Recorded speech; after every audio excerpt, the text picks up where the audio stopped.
দুপুরের গরম ভাতে যদি একটু পাতলা মাছের ঝোল থাকে তবে বাঙালির আর কিছুই লাগে না। বিশেষ করে আলু আর টমেটো দিয়ে রাধা মাছের ঝোলের স্বাদ অতুলনীয়। এটি শুধু একটি খাবার নয়, এটি জড়িয়ে আছে আমাদের ঘরের গল্প এবং মায়ের হাতের ভালোবাসা।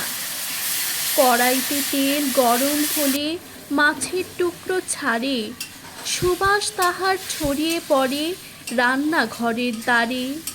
ডুমো ডুমো আলুর সাথে লাল টমেটো হাসে, এমন রান্নার মিষ্টি গন্ধ বাতাস জুড়ে ভাসে। কাঁচা মরিচ চিড়ে দিলে ঝাল ঝাল হয় বেশ, ধনে পাতার ছোঁয়ায় যেন আনন্দের নেই শেষ। গরম ভাতে মাখলে পরে অমৃত তার নাম, এই খাবারের কাছে হারায় রাজভোগের দাম।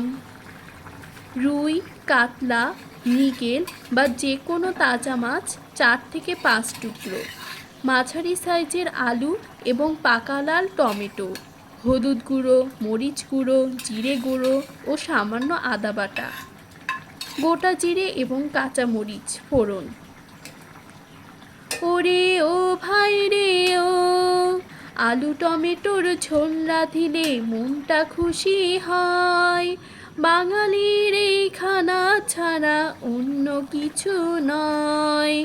লাল টমেটো টক মিষ্টি, আলু নরম গোল, মাছের সাথে জমবে ভালো দুপুরের ওই ঝোল। ওরে গরম ভাতে মাখিয়ে খেলে জুড়াই রে পরাণ, সারা বিশ্ব খুঁজলে পাবে না এই স্বাদের ঘ্রাণ। ভিডিওটি আপনাদের কাছে কেমন লাগলো অবশ্যই কমেন্ট করে জানাবেন।